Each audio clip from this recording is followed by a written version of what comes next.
Hi friends, आज का हमारा टॉपिक है CSS। CSS stands for cascading style sheet. इसके नाम से ही आपको अंदाजा हो रहा है कि ये स्टाइल से रिलेटेड कुछ है। आप जितनी भी वेबसाइट देखते हैं उनमें जो headings, text, paragraph, image, video, forms वगैरह जो आप देखते हैं वो सब HTML एलिमेंट्स कहलाते हैं और इन HTML एलिमेंट्स में ब्यूटी लाने के लिए CSS का यूज किया जाता है। CSS को HTML में अप्लाई करने के लिए 3 तरीके हैं। एक इनलाइन मेथड है, दूसरा इंटरनल मेथड है और तीसरा एक्सटर्नल मेथड है। अभी कुछ लेक्चर्स में हम सिर्फ इनलाइन मेथड को सिर्फ डिस्कस करेंगे। HTML में हम जिस तरह एट्रीब्यूट को यूज करते हैं इसी तरह CSS में प्रॉपर्टी का यूज होता है।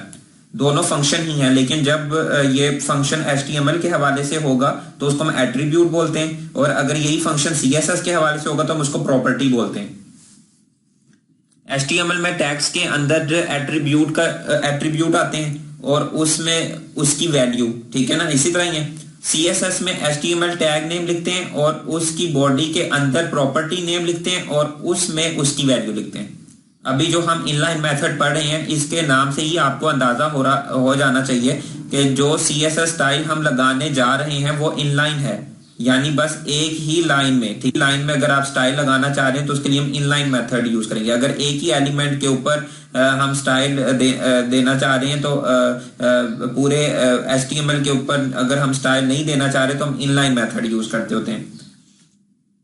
जैसे आपने अगर सिर्फ हेडिंग का कलर ब्लू करना है तो आप लिखेंगे हेडिंग 1 का ओपनिंग और क्लोजिंग टैग, उसके दरमियान में कंटेंट और HTML का स्टाइल एट्रीब्यूट ओपनिंग टैग में लिखेंगे, ठीक है ना। HTML का स्टाइल एट्रीब्यूट ओपनिंग टैग में लिखेंगे मैं लिखा।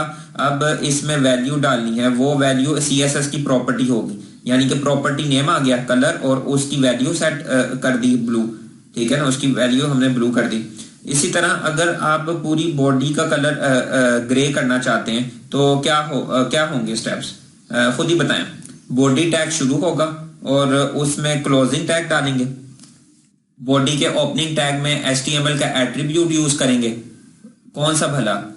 हाँ जी, स्टाइल वाला।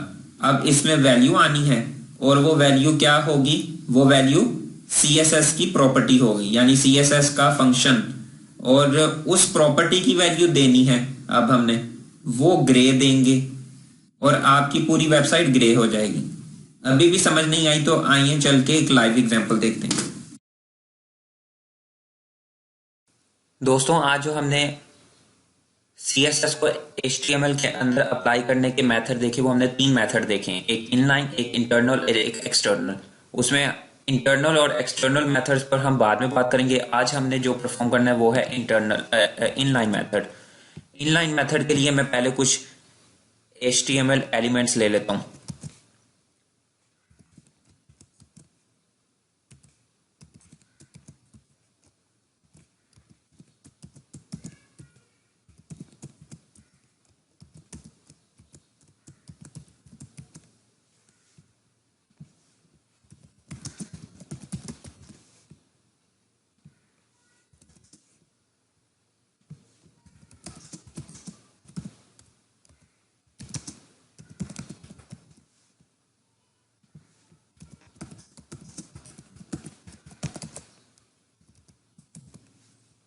ये आ गए हमारे HTML एलिमेंट्स, ठीक है। अब हमने इनलाइन मेथड के लिए पढ़ा था कि इनलाइन मेथड जो है वो सिर्फ एक ही एलिमेंट के ऊपर स्टाइल अप्लाई करने के लिए यूज होता है, यानी कि H1 के ऊपर अलहदा स्टाइल अप्लाई होगा, H2 के ऊपर अलहदा होगा और पैराग्राफ के ऊपर अलहदा सेपरेट स्टाइल अप्लाई होगा। तो सबसे पहले मैं चाहता हूं अगर मैं इसको रन करूं तो आप ये देख रहे हैं, this is heading, this is second heading, this is paragraph, ठीक है। मैं चाहता हूं कि ये जो पहली हेडिंग नहीं है ये ब्लू में लिखा हुआ है, ठीक है, इसको मैं ब्लू कलर देना चाह रहा हूँ, इसको मैं थोड़ी सी ब्यूटी देना चाह रहा हूँ। तो उसके लिए मुझे, जब भी हमने अपनी वेबसाइट में कुछ भी खूबसूरती या ब्यूटी लानी है तो उसके लिए हम क्या चीज यूज करते हैं? CSS। और उसका हमने पहला मेथड पढ़ा था इनलाइन मेथड, और उसका तरीकाकार क्या था? जब भी हम कुछ, है ना, हमने पिछले लेक्चर्स में भी बात की थी, जब भी हमने किसी टैग से कुछ परफॉर्म करवाना होता है तो उसके लिए हमें जरूरत पड़ती है एट्रीब्यूट की। एट्रीब्यूट की हमें ज़रूरत पड़ती है और हम इक्वल का साइन डालते हैं और उसके अंदर हम उसकी वैल्यू डालते हैं। ठीक है, अब मुझे बताएं कि यहाँ पे मैंने क्योंकि इसको हेडिंग को ब्लू करना है तो यहाँ पे मैं कौन सा एट्रीब्यूट यूज़ करूँगा। हमने इनलाइन मेथड के अंदर पढ़ा था कि हम स्टाइल एट्रीब्यूट का यूज़ करते हैं। ठीक है, और उसके अंदर हम वैल्यू डालते हैं और ये जो वैल्यू होती है ये CSS वैल्यू होती है और CSS वैल्यू टू पोर्शन पे कंसिस्ट करती है। एक CSS प्रॉपर्टी कॉलन और CSS वैल्यू और सेमीकोलन। ठीक है, CSS प्रॉपर्टी अब हम यहाँ पे जो यूज करेंगे वो है कलर और जो यहाँ पे हम इसको वैल्यू देंगे वो होगी ब्लू। सिंपल, कंट्रोल S किया, इसको अगर हम जाकर अब रन करेंगे तो ये आप देख रहे हैं कि ये ब्लू में हेडिंग हो गई है। ठीक है, इसका टेक्स्ट जो है वो ब्लू कलर में हो गया। इसी तरह अब आप मुझे खुद आप मुझे बताएं, मैं ये जो दिस इज सेकंड हेडिंग, ठीक है, इस हेडिंग को मैं रेड कलर में करना चाह रहा हूँ तो आप मुझे लिखवाएं कि क्या करना होगा। फर्स्ट ऑफ ऑल आपके दिमाग में आ जाना चाहिए कि जब भी हमने कुछ भी टैग से परफॉर्म करवाना हो तो हम उसके लिए हमेशा एट्रीब्यूट का यूज करेंगे और उसको कोटेशन मार्क्स में हम वैल्यू देंगे। अब मुझे आप बताएं यहाँ पे हम एट्रीब्यूट कौन सा यूज करेंगे।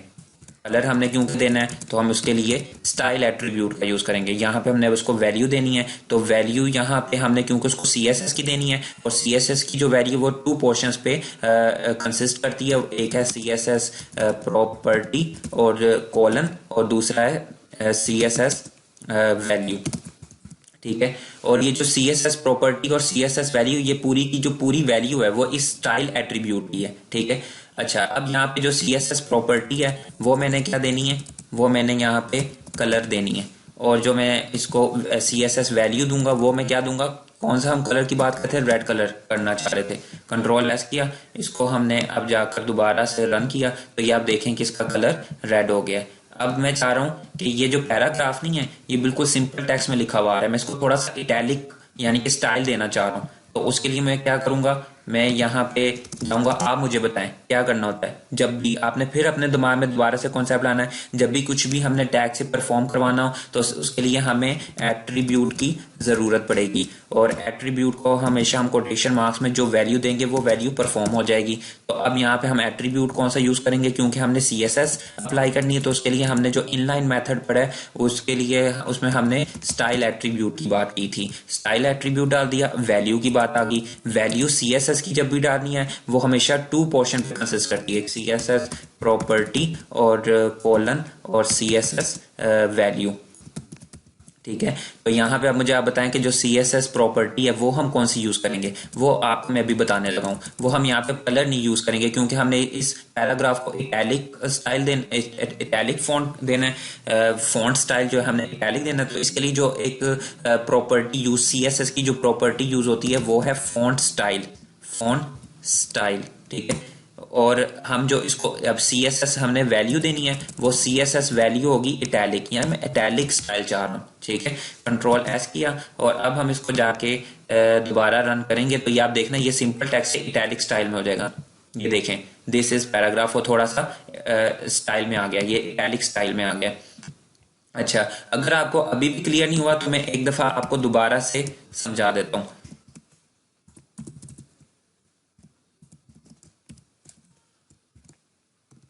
ये देखें, यानी कि टैग नेम, उस टैग नेम का स्टार्टिंग और उस टैग नेम का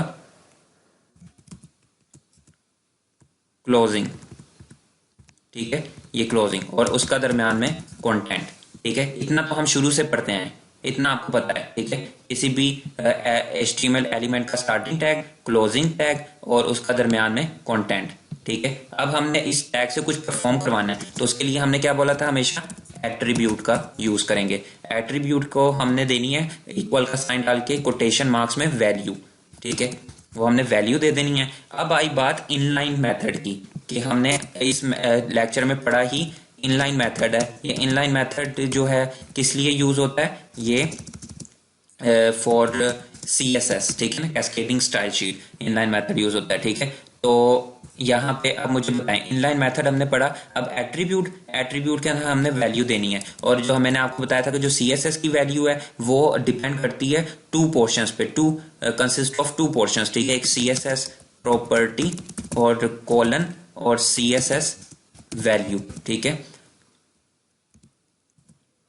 टर्मिनेट, ये टर्मिनेट वाला जो साइन है सेमी कॉलन, ये आपने जरूर डालना है। ये क्यों इंपॉर्टेंट है मैं भी आपको थोड़ी देर में बताता हूँ।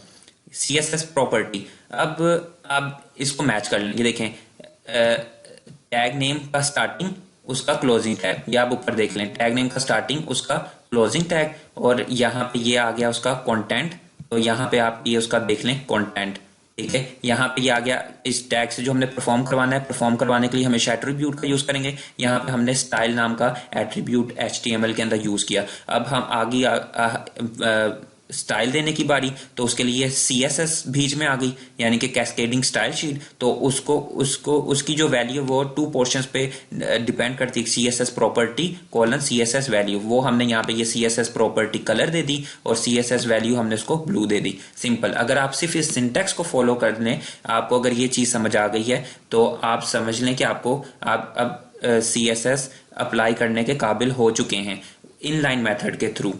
जो इसके अलावा जो हमने दो मेथड पढ़े थे, दूसरा मेथड था इंटरनल मेथड और तीसरा मेथड था एक्सटर्नल मेथड। तो हम अभी अपने जो अगले जो लेक्चर्स होंगे उसमें हम ये दोनों मेथड ये भी पढ़ेंगे, इंटरनल मेथड भी हम पढ़ेंगे और एक्सटर्नल मेथड भी हम पढ़ेंगे। लेकिन आज हमने क्या सीखा, इनलाइन मेथड, क्या हम इनलाइन मेथड यूज करके किस तरह से CSS अप्लाई कर सकते हैं। अच्छा, मैं अब आपको एक और चीज बता दूं कि ये टर्मिनेट करना क्यों जरूरी है, ये सेमी कॉलन वाला साइन डालना क्यों जरूरी है। आप एक से ज्यादा भी, एक टैग के अंदर एक से ज्यादा भी CSS प्रॉपर्टी यूज कर सकते हैं। जैसे ये हमने एक तो यूज की कलर वाली, ठीक है। अब मैं चाहता हूं कि इस यहाँ में अगर मिसाल के तौर पे ये जैसे पैराग्राफ है, ठीक है, इस पैराग्राफ के अंदर हमने एक इसको फॉन्ट स्टाइल हमने इटैलिक कर दिया। अब मैं चाहता हूं कि मैं इसके अंदर एक और प्रॉपर्टी यूज करूं, मैं इसका कलर दे दूं, मैं इसको कलर देना चाह रहा हूँ येलो, ठीक है। तो उसके लिए मैं कौन सी प्रॉपर्टी का यूज करूंगा, कलर प्रॉपर्टी का यूज करूंगा CSS की, ठीक है। और कॉलन का साइन डाला और मैंने यहाँ पे इसको कलर दे दिया ग्रीन, ग्रीन दे देते हैं, ठीक है। ये मैंने इसको ग्रीन वैल्यू दे दी, ठीक है, और इसको मैं यहाँ पे कर देता हूँ टर्मिनेट, ठीक है। इसको Ctrl+S किया, इसको हमने यहाँ से जाकर रन किया, तो ये आप देख रहे हैं इसका जो कलर है वो चेंज नहीं हुआ। इसका कलर क्यों नहीं चेंज हुआ, ये देखें, क्योंकि मैंने यहाँ पर इसको जो मेरा पहले वाला जो CSS की प्रॉपर्टी थी मैंने उसको टर्मिनेट नहीं किया, इसीलिए मैंने आपको बोला था कि टर्मिनेट करना जरूरी है। यहाँ पे मैंने सेमी कॉलन डाल दिया। अब मैं इसको दोबारा चलाऊंगा तो इसका स्टाइल इटैलिक भी हो जाएगा और कलर भी हो जाएगा। Ctrl+S किया हमने, इसको जाके दोबारा अब हम रन करते हैं, तो ये आप देखें इसका कलर ग्रीन भी हो गया और इटैलिक भी स्टाइल इसके ऊपर अप्लाई हो गया। तो आज के लिए इतना ही, आई होप कि आपको समझ आई होगी, और जो भी मैं करवाऊं उसको एक दफा रन करके आप खुद देखा करें, क्योंकि जब तक आप खुद नहीं रन करेंगे आपकी प्रोग्रामिंग कभी भी अच्छी नहीं होगी, ठीक है। आज के लिए इतना ही, अगले लेक्चर में मिलते हैं। Thanks for watching.